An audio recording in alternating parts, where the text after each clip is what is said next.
everybody, it's Steve Alcanaper. Welcome to the Circle of Brilliance. Today we are going to pick up where we left off on our discussion on the 11 nations. And I left you guys with a question.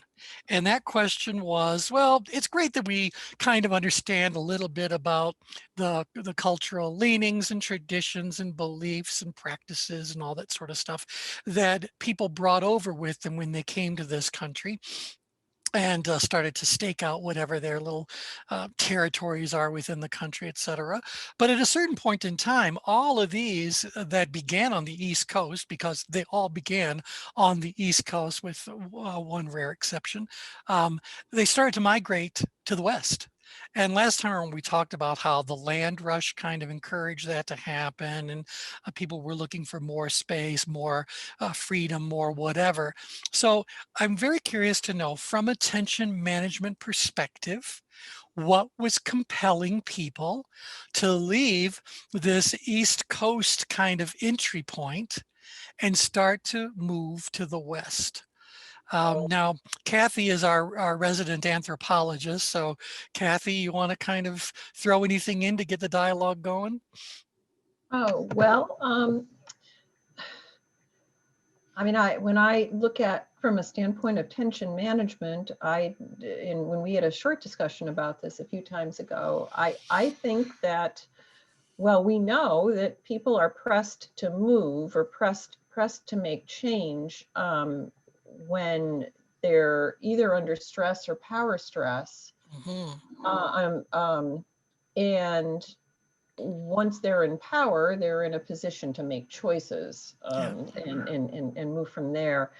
And so for people to make that kind of a shift of moving away from home, moving away from what they know, they are either seeking something new or fleeing something or trying to get away from something, or maybe a little bit of both. And so, as I've thought about this, I think that that being in stress, people who are feeling either oppressed or don't have the means to survive, or whatever it is that's placing them in that position, will cause them to make a major change to go elsewhere and migrate.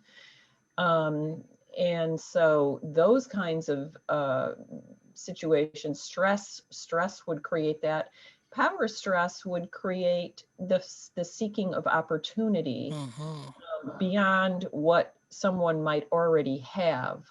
So those people who maybe have money or have status or have means might want to expand it, might want to explore it, might be in the position to expand their minds, expand their interests. And so, that also drove a lot of the westward migration, where people are saying, we want our freedom, we want to see and experience new and wonderful things, versus those people who are saying we are just fleeing because we are not happy, we are not feeling as though we can get by in this situation. And so I think those are the two drivers.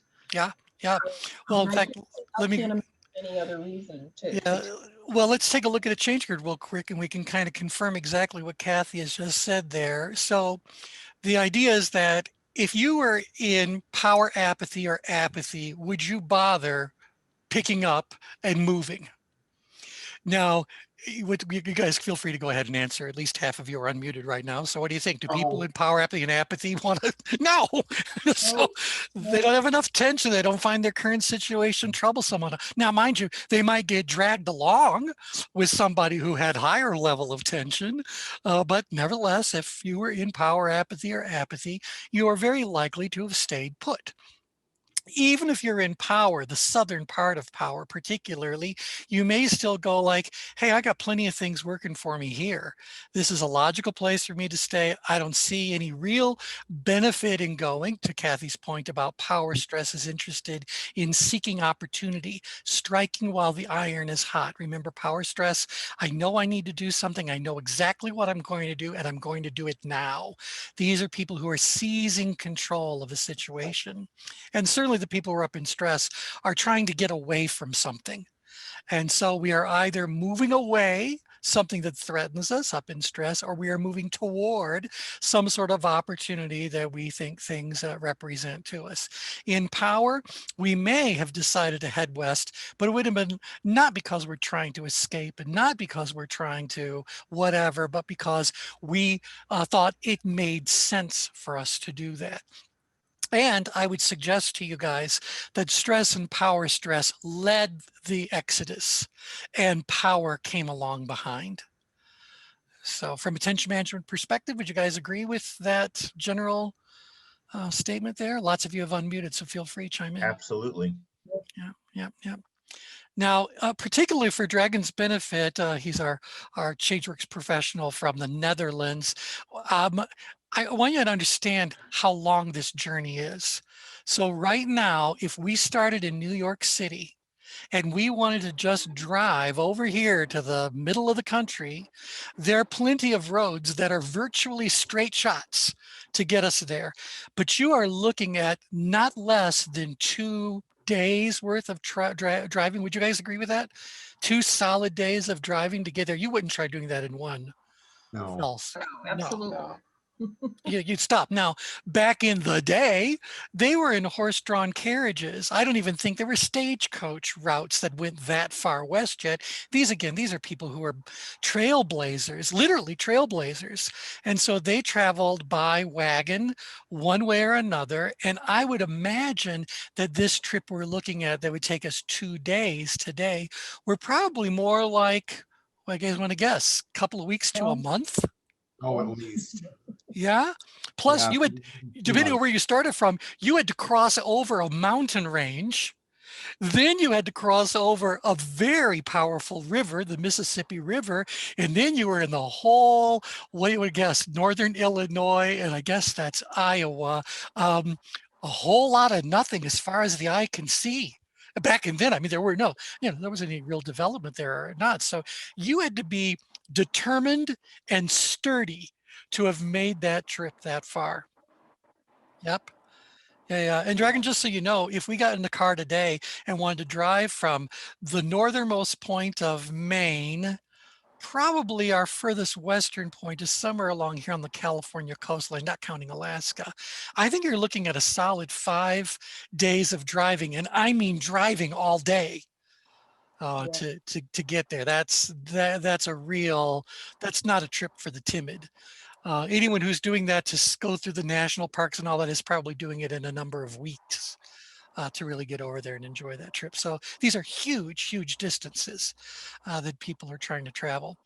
Okay, so when we think about this idea that, look, if you were going to move, you were moving because something had you up in stress or something had you in power stress, would that be different based on whether you come from Yankeedom, what's it called, the Midlands, Greater Appalachia, the Deep South? Who else was stretching that far? El Norte was already there, obviously, and a lot of Appalachia was banging heads with El Norte. What do you guys think? Is there a difference in the motivators that might have been stimulating people up in stress or Difference in power stress? challenges. Yep. Yeah, I would say the people in the various areas all ran into different elements, different creatures, different tribes. Yeah, because there was certainly indigenous people. No matter where you went, there were people already there. So when I think about what might be motivating mid-America, the Midlands, compared to Yankeedom. So again, Yankeedom talks about Puritans and cooperative government, that sort of a thing. Now, Kathy, you said by heritage your family is from that region, more on the East Coast. I mean, I grew up in New England. My mother's family were immigrants, Italian immigrants who came to New England just not even 2 generations ago. So yeah, and then my father's family came from Baltimore, so Tidewater. So It's a mixture, but mostly we're New Englanders. I mean, I think we identify for the most part as New Englanders. And if pretty much the family has remained there. They're all they're all gone. Oh, they're all gone. Okay, all right. Well, so sorry. No, it's okay. They're literally all gone. So there's some of us left, a few cousins left in New England, and my sister is in the far left coast. There you So go. there, so that's essentially, where we are right now. Right. Oh, and by the way, to throw in the left coast a little bit, I do want to tell you guys that I did a little bit of research. The West Coast was not really developed before railroads were in place. So the people who ended up on the West Coast were not the pioneers who just decided not to stop till they hit water, although I'm sure there were a few of those. For the most part, the population of the left coast really got there after rail lines had been established and stagecoach lines even then. But certainly the growth of California in particular is attributed to the railroads, the growth of the Pacific Northwest, also because the railroads were pretty much in line. So most people who headed west stopped here in Green World. Now, as I mentioned last time around, my family's from southeastern Kentucky, came over as Scotch-Irish sort of people. My dad was a coal miner, ended up in Michigan because of industry needing laborers, and they went down to the coal mines where conditions were terrible and pay was very low, and they recruited men out of the mines to come up to the north. And so a great deal of this area of Michigan in particular has a lot of people who originally came from the middle south, so this whole Appalachian sort of region. Yeah, my father was from Southern Illinois. Yep. And so, because they recruited us, they wanted people to work for all those auto manufacturers. Well, their farm blew away in the Dust Bowl. Well, right. Oh, did it really? Yeah. See, and so that I was always wondering, when we talk about migration from the east to the west, that's fine. What about migration from the south to the north?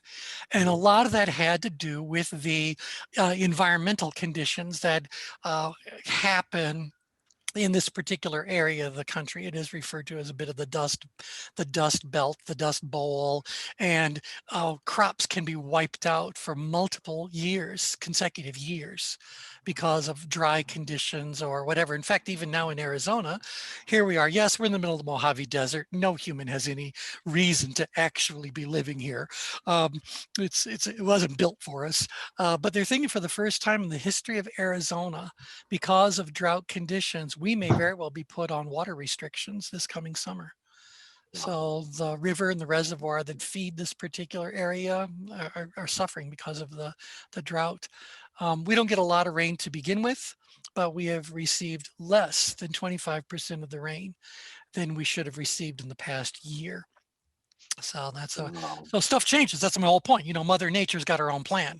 And when Mother Nature decides to express herself, you may very well need to move north, or you may very well need to move, well, no, I'm going to say north, because south wasn't much more favorable. I got to tell you, it might be less dusty, but still.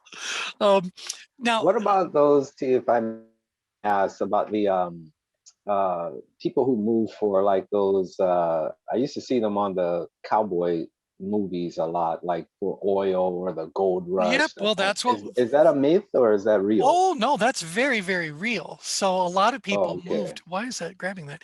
A lot of people were very much compelled to move west in search of oil. That's primarily down in the south. I don't think there's much oil to be found up here.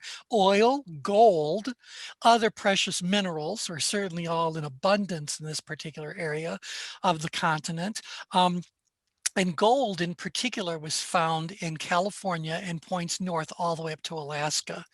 The interesting thing is that by the time news of the gold rush hit people on the East Coast, and they were able then to make this long and arduous journey to get there, most of the gold had already been found and staked out.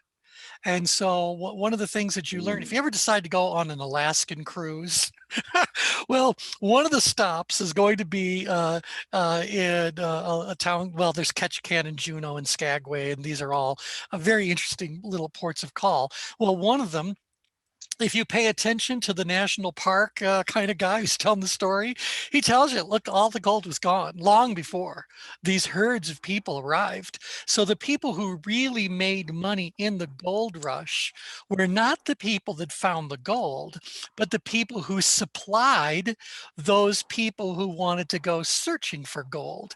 And so a lot of the opportunity that brought people out to the West were opportunities to become merchants, to be able to sell picks and shovels and axes and tents and horses and whatever gear someone would need to make this Western journey, to pan for gold or to find the gold, to mine for the gold, or to, find your way, making yourself further north. And by the way, again, this is for Dragon's benefit.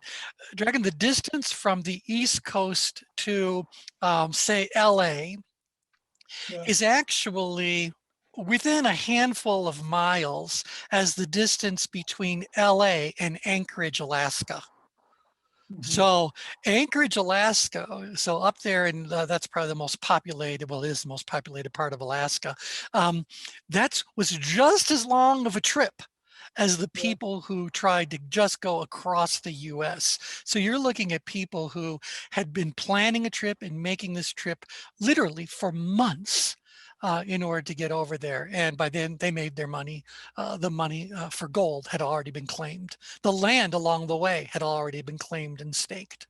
So a lot of people ended up with absolutely nothing, who ended up coming to the West Coast for those reasons. So that's a whole different experience of tension. So they started out with one, expectation and tension perspective, and then ended up with something totally different. Right. And add to that a lot of the migration that was happening to the West with those incentives for the land rush, et cetera, these were being incited by people who thought they could make some money by encouraging people to come. So they were painting a picture, and I think Kathy spoke about this last time around. They were painting a picture that this was the land of, what's it, wine and honey, something and honey. What's that? Milk and honey, and this was all everything. It is beautiful, make no mistake about it. If you ever had an opportunity to explore this area of the country, it is visually stunning. So it photographed really, really well, but they were painting a very different picture of the reality that people were speaking. Like, you had to cross the Rocky Mountains. The Rocky Mountains makes Appalachia look like a warm-up. So this was really, really a far, far more dangerous, treacherous, costly trip along the way.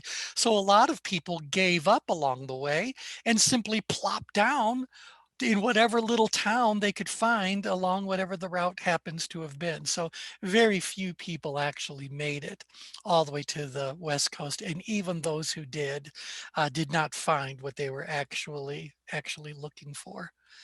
Maybe a tip for Brian, watch Deadwood. Yeah, well, there you go. If they had just watched Deadwood, they would have known. That would have saved them a whole lot of grief,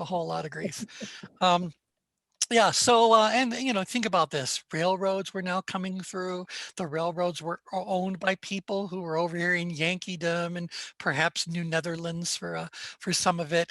These are merchants. These were looking for opportunities not to discover the West, but discover ways to make money from moving things to the West. And they had to invest heavily to lay those rail lines and on and on and on. So I think in summary, what was actually moving people was a combination of people up in stress who were trying to get away from something. In fact, a lot of the ways that people in the Old West are characterized, one would not be at all surprised to find out that they were criminals further east and decided to escape the long arm of the law and ended up over here. I'd like to suggest that some of them were outgrid. Some of them were out. Go right ahead. Tell us. Well, I mean, they had to explore for exploring's sake. They had to be the first, next, the one. Yeah. And certainly I think you're talking about now the early adopters. We're definitely among that. And I think if we could look at the people who are willing to build the railroads, talk about a risk they were taking. They didn't know that it would be profitable. They had no idea what was going to happen along the way. And, then they started moving goods and had to constantly deal with trains being robbed and, stagecoaches being, it was really not a place for the weak of heart. Yeah. Okay. Other questions, comments, thoughts about this whole Western sort of migration? Those guys that were outgrid sound like were the true pioneers because of that risk that you have to take, and you don't, you have to work with this huge mountain of uncertainty and those kinds of things. That's a Well, that's lot. right.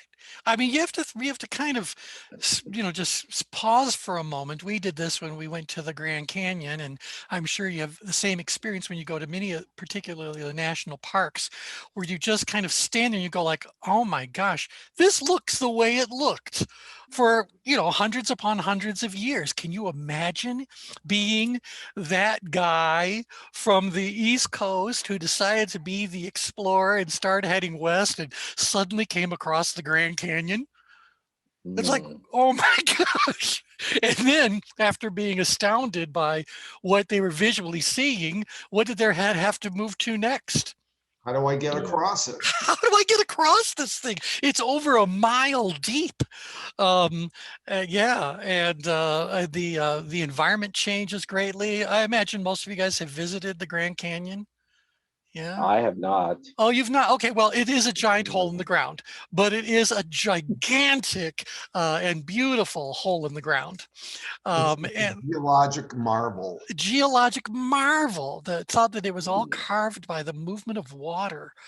It really is amazing. And what's also very interesting, if you're going to spend some time there, you can actually hike down in. You can do mule trips, go like they did long ago, and it takes a long time. Well, one of the things we learned about last year is that there is a certain geothermal situation that can arise where the temperature at the base of the canyon can be 20 to 30 degrees hotter than the Mm. temperature at the top of the canyon.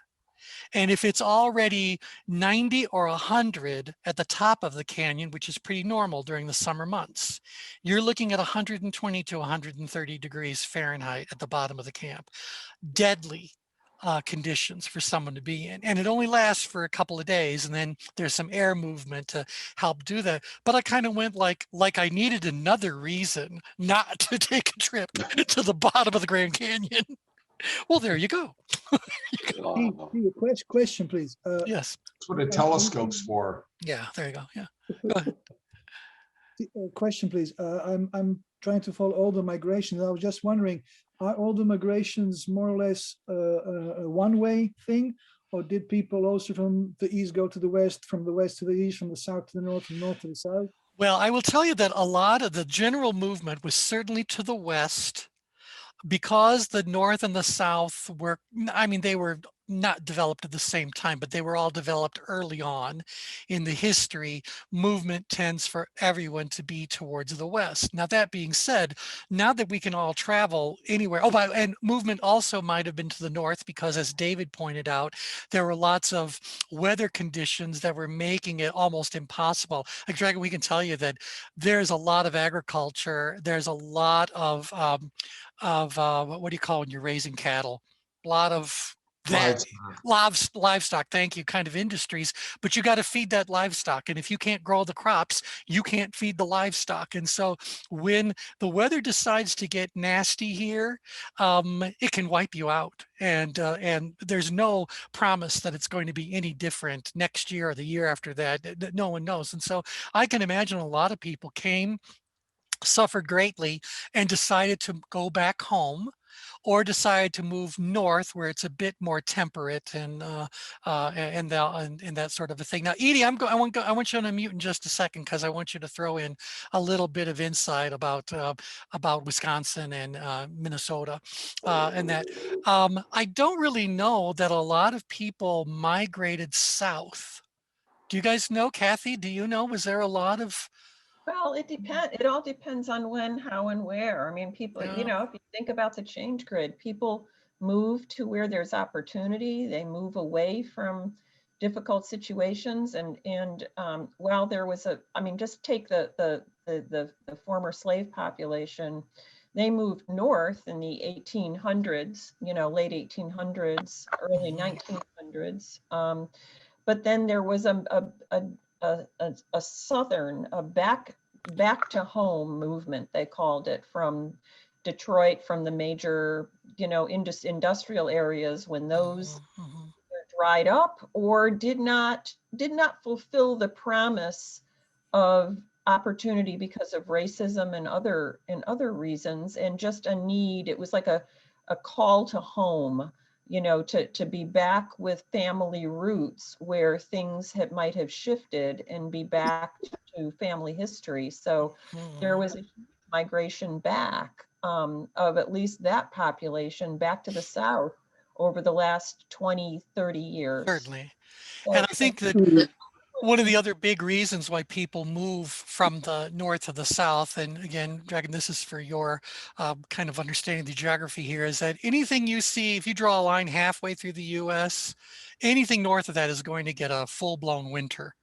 And so in the south of that, the further south you go, you might get a little bit of snow. You might start seeing a lot of troublesome ice, but ultimately you end up in a tropical area.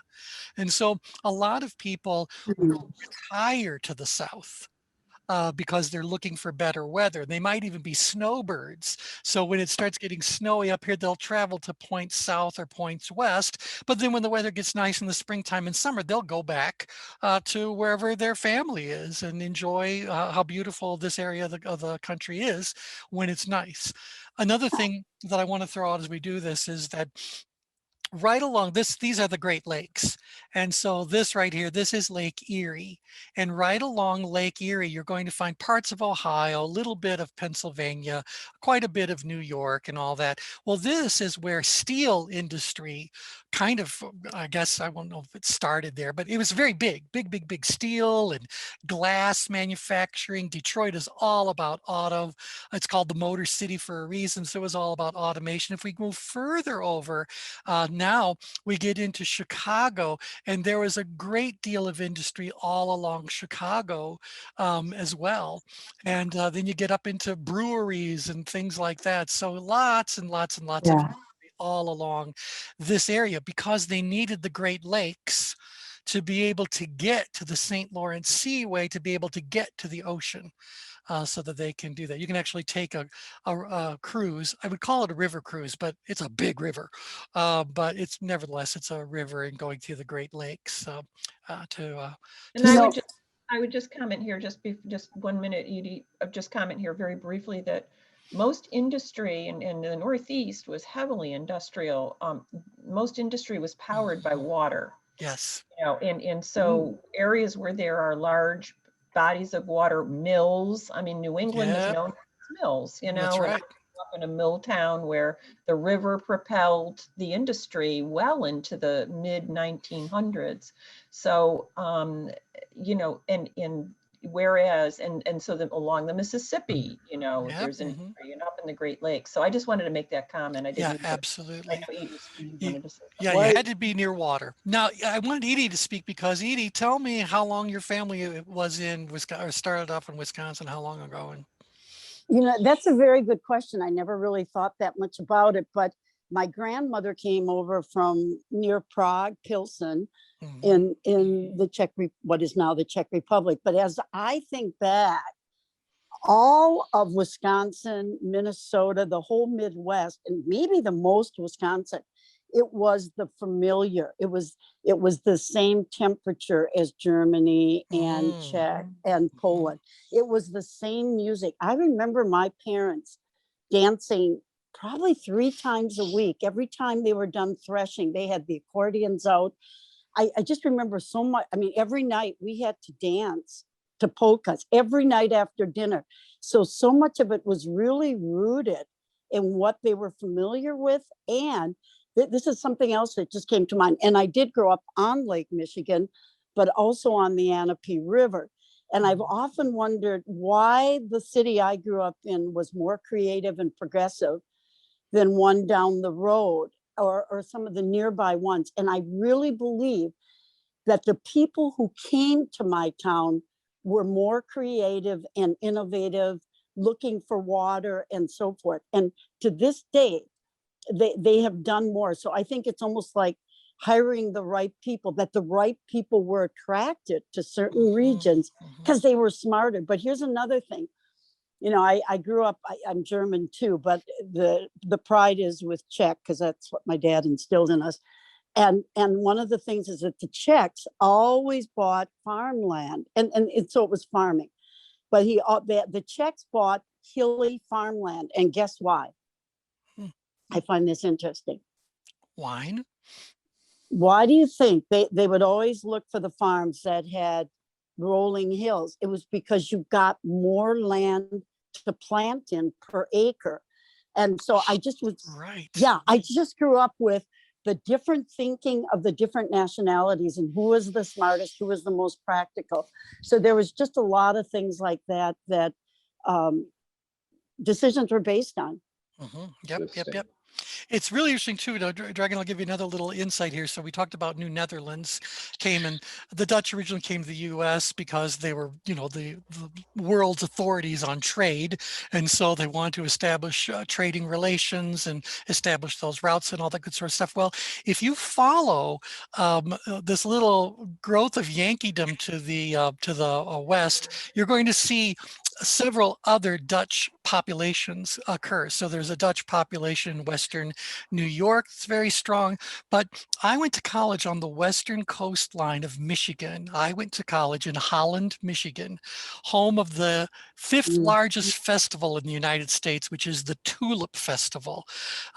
This was all founded by a guy named Adrianus Van Raalte, and he built Hope College. And our motto, everything is as Dutch can possibly be. In fact, there's an exchange program between Hope and a couple of the different universities in the Netherlands as well. Well, if you go right across into Wisconsin, Wisconsin is very well known for one product in the United States, and they even have a nickname for people who live in Wisconsin, and that is cheeseheads. Cheeseheads. This is the epicenter of the cheese production industry in the United States.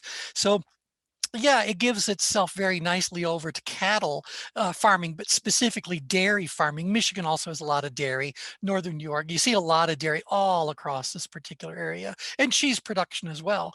But cheese and Wisconsin just go hand in hand.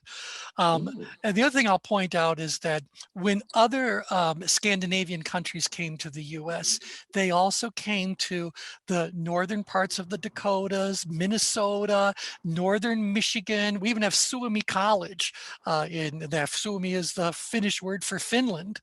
And so there's a lot of those cultural kinds of things that are coming along there as well. I just want to comment on, and maybe you can talk about this. Go ahead, Kathy. The whole hi Brian. The whole notion of Minnesota nice, and that the Midwestern, a lot of Swedes, a lot of Scandinavians moved to Minnesota, but there is a whole culture there of for people who spend time, particularly people who come from New York and visit Minnesota, are always shocked by how polite and nice people are there. They allow you to cross the street easily. They say thank you. They offer, they don't ram into you if you're going too slow on the highway. They really take care of one another. But there is a whole different kind of culture in that area that is very respectful and caring. They're known for it, as opposed to having it be a sort of an isolated instance. So I just wanted to point that out. Interesting. Yeah, and keep that factored in, because a lot of what you're seeing on the news lately tends to be about Minneapolis, and that's one spot inside of a humongous state. So, I think the other claim to fame for Minnesota is that it's home to the continental United States' absolute coldest city. So International Falls, Minnesota. Yeah, get bundled up, even if it's July. It's going to be cold up there. Wow. Yeah, it's So very let cold. me ask this question, and Yeah, you Brian. guys will have to excuse my ignorance, but I'm still not good with U.S. history just yet. But where does the Native Americans figure into all of this? Is it All sort of over, like top to bottom, right to left, everywhere you're looking. There were, okay, there were already established Native American populations or indigenous populations. There were already established trade routes. There were already established relationships between different tribal councils. All of that was already fully in Well, place. the city I grew up in was named Pontiac after There you Chief go. Pontiac. All right. Yep, that's so when right. the new settlers came in, they settled on the Native Americans' land, and Every square inch of the United States is oh, native land. I got you. One way or another, it was acquired, most of which was acquired through, let's say, questionable means. So Okay, yeah, okay. so for example, my family would be part Cherokee, this area of Kentucky, and these, well, when the federal government came and wanted all of this land, they said that they were going to set aside specific lands for the Cherokee Nation, which at the time was one of the largest populations in the country. What they didn't realize is what they were signing was, in truth, the land that had been set aside for them was over here in Oklahoma. And so that's where the Trail of Tears came. The Trail of Tears was the US government rounding up and forcibly moving every single Cherokee that they could find to, Forcibly moving by walking, not I, not by well, driving. and interestingly enough, if you go and you really watch the Wow. whole story of the government did supposedly provide wagons, but the Cherokees felt deceived and refused to use them. And along the way, the other thing that was brought to the Cherokee Nation was smallpox.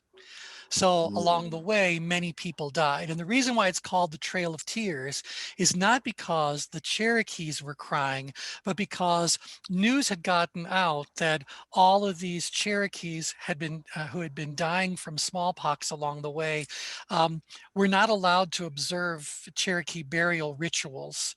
And so they wouldn't just leave their family there, they would carry them, and they wouldn't put the bodies on the wagons. They would, so at first the people along the way would come and jeer at the Cherokees because here they were carrying all their stuff. They wouldn't get on the wagons. They wouldn't even put their dead on the wagons. These wagons were quite literally empty. And so they were being jeered at. Well, then as more and more deaths occurred, there was the people along the way who saw what was actually happening, saw mothers carrying their dead children and husbands carrying their dead wives and on and on. And it was those people who were observers that were crying. And that's why it's actually called the Trail of Tears.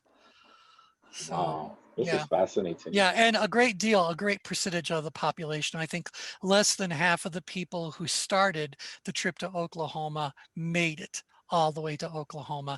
And even to this day, there are two different tribes of Cherokees. There are Oklahoma Cherokees, and there are still Eastern Band Cherokees who were able to escape into the mountains and all that sort of stuff to avoid being captured by the federal government and moved. So to your point, Brian, every single bit of it was native land. It was all one way or another, um, not necessarily taken. Some of it was sold, some of it was whatever. And some native tribes, in fact, most native tribes that I'm aware of don't even believe that they own the land. You know, the land is belongs to Mother Earth and Great Spirit. And so it's not like it's their land. So it didn't really, it wasn't in their way of thinking to go like, I'm supposed to sell you the land or whatever. Right. That's what I was thinking about since our last conversation was this idea of what was their tension like? Like they were, some of the information that I read, again, I don't know how true it is, but like they were promised to be sold land for X amounts of money and that didn't happen. And Nope. then they were forced out and those kinds of things. So I'm thinking, wow, they must have had quite significant amounts of tension as well. Well, of course. Of course. And I'm sure there's some philosophical things that gave them some peace, but that's why there are reservations all over the country. This was land that the federal government reserved as a place to move all of these people that were in their way. Right. And so supposedly those lands have, well, no, it's not supposed, they do have a bit more autonomy, but they're all troubled, with the exception of the Agua Caliente Indian tribe over here in Palm Springs, and perhaps a few others where there's heavy casino presence.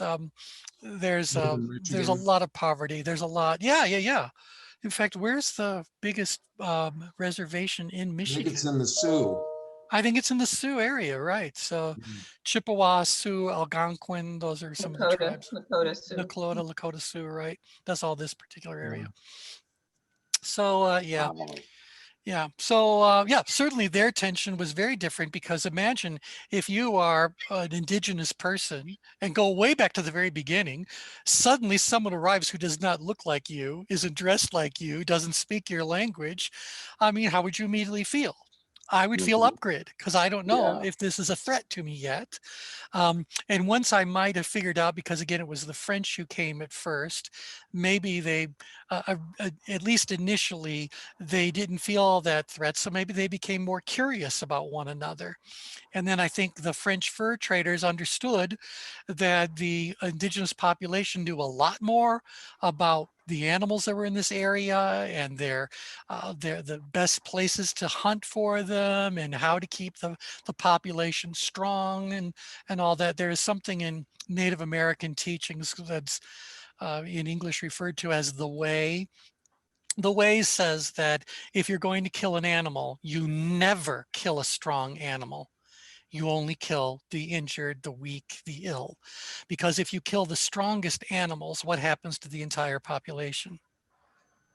It's going to get weaker. And Weaker. how's that going to help anybody? And so no one would dream of finding that prize deer and killing it.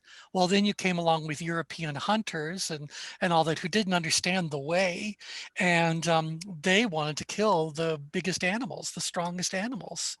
Animals that had been tracked for years The by the buffalo. indigenous population, right? The buffalo way. And now we're out to the western regions. It's kind of like the indigenous population wouldn't dream of killing those animals. In fact, they were probably revered. But someone comes along and says, "Oh no, I want the biggest. I want to." It's like you have no idea what you're doing to the population when you do such a thing. So anyway, so now going back to Kathy's point, are there other reasons why people from the north might have migrated south? I believe there was probably a lot of opportunity, because a lot of these industrialists, I don't know about when it would have started, but a lot of these industrialists might have wanted to move steel production further south for the cost savings of shipping and all that good sort of thing. Well, once the Most of cotton the iron gin was ore was coming developed from in, Minnesota in and Wisconsin. Yeah, two things. So Kathy just brought up a good point about cotton. So the the whole cotton, fabric industry, and David, what were you saying? I said the iron ore mostly came out of Wisconsin and Minnesota. So that's why it had to be shipped on the Great Lakes over to the east to, For make it to be turned steel. into steel, right, Yeah. right. And then it could also have been shipped down the Mississippi River Could have been. for those purposes as well. Yeah, Kathy, talk a little bit about the whole textile industry. well, there, it's interesting, because the textile industry basically started, I mean, the raw materials came from the South, but Yep. one of the reasons that the Civil War, there was a real interest in maintaining a union, was because they were so codependent. The North was the industrial manufacturer of cotton goods, and other goods, and the raw materials came from the South, and then vice versa, they were shipped back. And then, the cotton gin was developed in Connecticut and then moved south, Yep. so that the opportunities for, and thereby displacing slave labor, to some degree. But the opportunity to then create textiles. So then North Carolina, Yep. there are many dying and dead New England towns that were textile mills. That's right. That's right.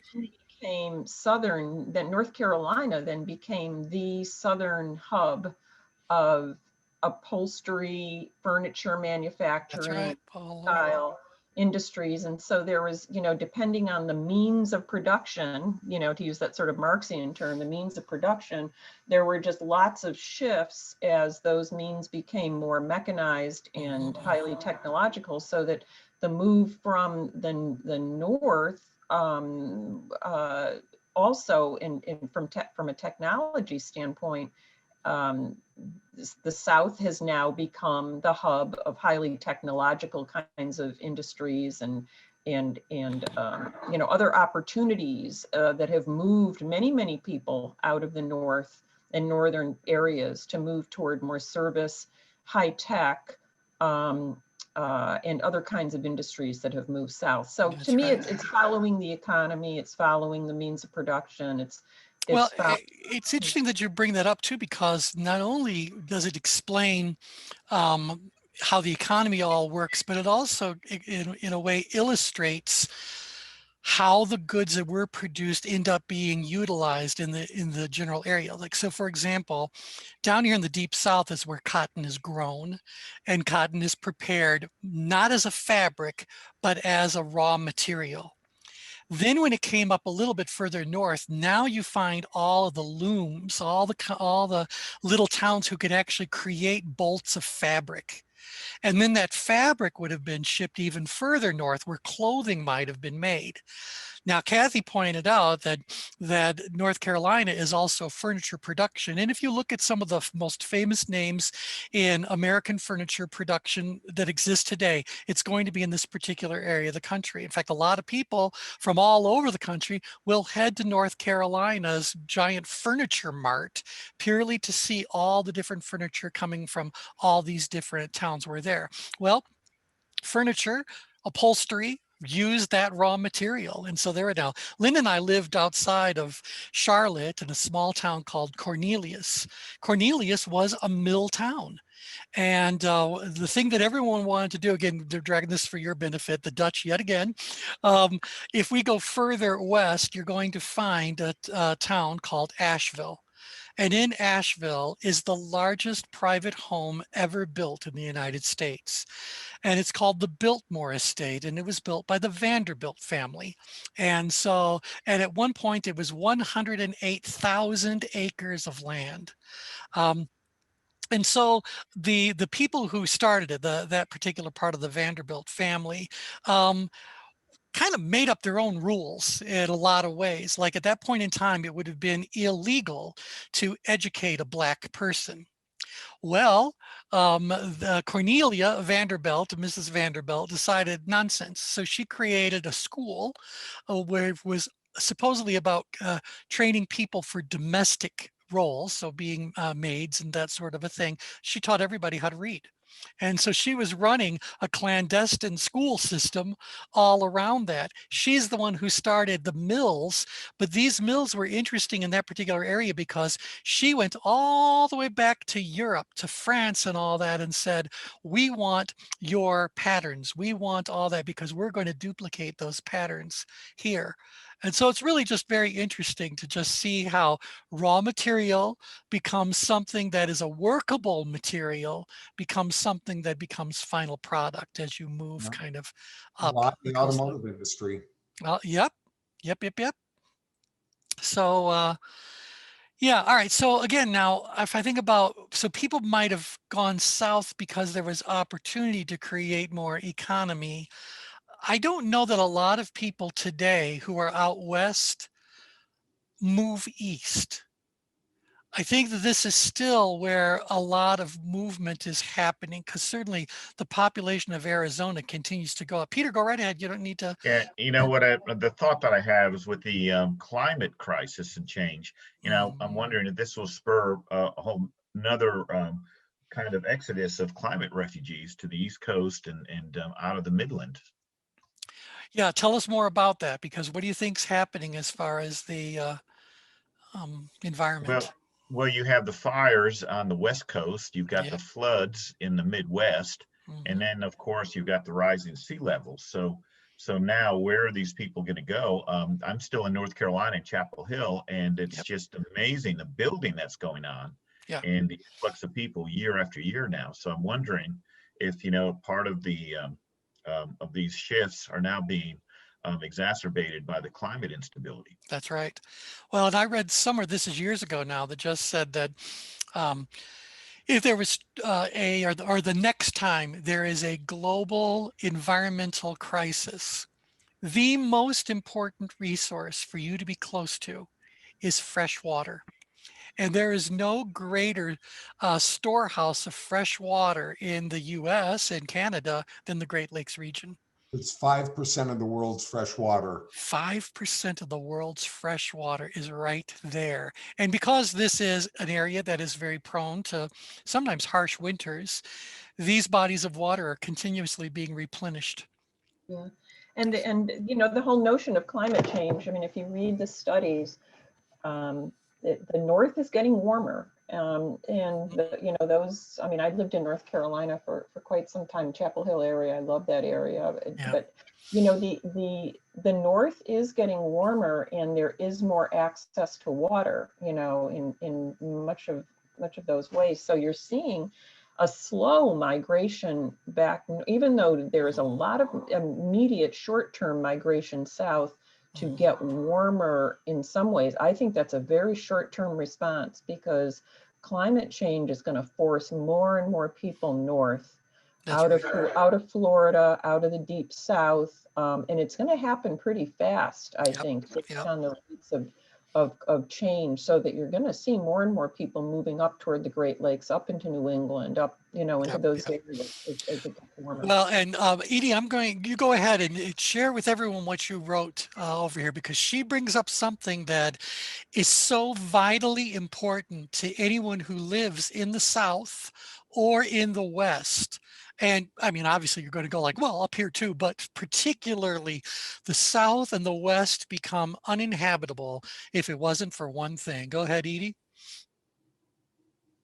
Are you unmuted? Wait, she raised her hand. Oh, there you are. Okay, go ahead. You should be able to talk now. That's unmute. Yeah, I couldn't. No, living in Green Bay, which was very industrial, James River, and so many people or factories left, P&G and so forth, Ohio, left for the South for two reasons. One, the unions got so strong in the North, so the labor was cheaper down here. But the other, when air conditioning came in, people knew how to heat, whether it was wood or whatever, but it was so blessed hot down here. You couldn't have factories down here. When air conditioning was invented, there was a huge influx to the South. So those are two factors that were really huge. Absolutely.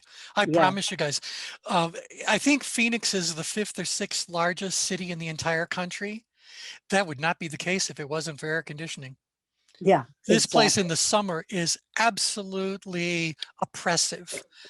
And that's going to hold true in New Mexico, parts of Colorado, I'm sure, Utah, Nevada, this eastern section of California.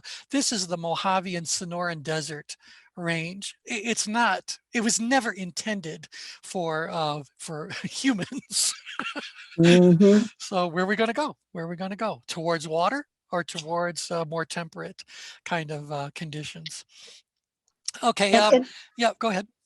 And I was just going to say, what Kathy was saying, I think that's why North Carolina, I mean, I a few years ago, this was nothing but woods and farmland. There are 6,000 building permits in a 2-mile radius.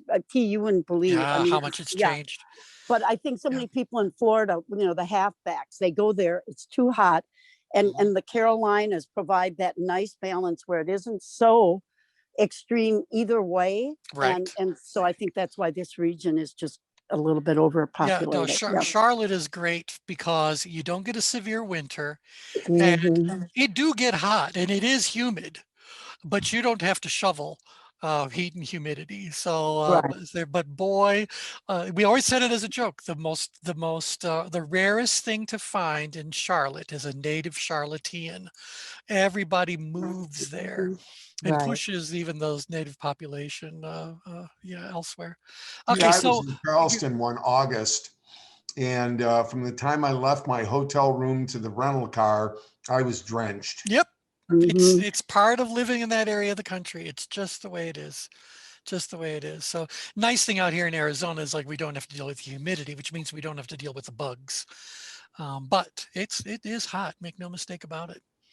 Okay, before we're done, Dragon, I'm really curious to know, as someone who has not visited the United States before, and probably you've just on these 3 calls heard more about the United States than you have ever.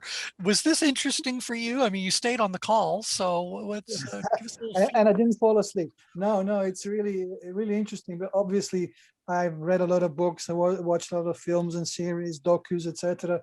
So I mean, all over the world, you hear a lot about the United States, but this is a different approach, and it was very interesting to see the origins and the start and the 11 nations. yeah. Why I asked the question, by the way, did they go from north to south to north, from east to west, west to east? Then something else came to me, that perceived ability and change in my mind. Yes. If everybody's moving everywhere, then that perceived gets even a bigger meaning in the whole picture. Well, it really does. And certainly the ability to survive, even today, in most populated areas in the US, so any city, you can survive no trouble. There are areas in this central part of the Western United States that I think you should think twice about before you decide to move there. Okay. So, I'm sure, you're still going to have Wi-Fi there. It's not like it's, but it's, you got to be, I've always used the word sturdy. You have to be a sturdy kind of folk to live in this area, Even you don't even have Wi-Fi in most. I mean, there's right. whole areas of the United States that are not served by broadband. They're Right. just, Right. Yeah. Mhm. Yep. And even if you go here in Arizona, go to southern Arizona, you could easily be 45 minutes or more from the nearest grocery store. So, there's not a whole lot of people out here. There's a whole lot of governmental lands, a good portion of which might be national parks and all that. But there's a whole lot. And Dragon, you've not been to a national park. National parks are massive in their size. It's not like a little park that you can go and drive once around or whatever. These things, there are many national parks that are physically larger than many of the eastern states. Yeah. So huge tracts of land. What is that park where the pictures of the presidents? What is that? That's Mount called? Rushmore in South Dakota. That's a national park, right? It is a national, I don't know if it's a national park or national monument. You have to be of a certain number of acres before you could be a park. But there are things in the national park system like national monuments, national forests, national, what's smaller than a park? But yeah, anyway, there's lots of different sizes, but you have to be of a certain size before you're big enough to be a national park. Do you guys know, is Mount Rushmore a park or just a monument? it's a monument. It's a monument. Okay. Yeah. So, and I think you got to have a lot more going for you than 4 faces carved in rock to actually be a national park. I mean, there has to be other reasons why they would set it aside, like the Grand Canyon is that our Yellowstone, which, by the way, sooner or later, hopefully not in our lifetime, will destroy all of the Western United States. So, yeah, Dragon, it's a super volcano. And sooner or later, if it blows, well, it's a good thing there's not a lot of people that live in that particular area of the country. So, okay, well, I think we've chatted plenty on the 11 nations, and hopefully that gave you guys another way of looking at how tension management actually plays out in no matter what aspect of life we're looking at. So when it comes to people coming to settle, when it came to those settlers migrating, when it comes to even modern movement from one place to another, tension management is at play. And I think it's really kind of both eye-opening and confirming at the same time to try to apply what we know about tension management to each of these little questions we come up with. Okay, so with that, any final comments, questions, thoughts? Thank you very much. All right, you're welcome. Yeah. You're welcome. Okay, we'll come up with Fascinating. something. Thank you. Good. We'll come up with something fun to start talking about on Tuesday. I'll send you guys an email to let you know what's going on. So thanks, everybody. Thanks. Bye, all. Bye, everybody. Bye-bye.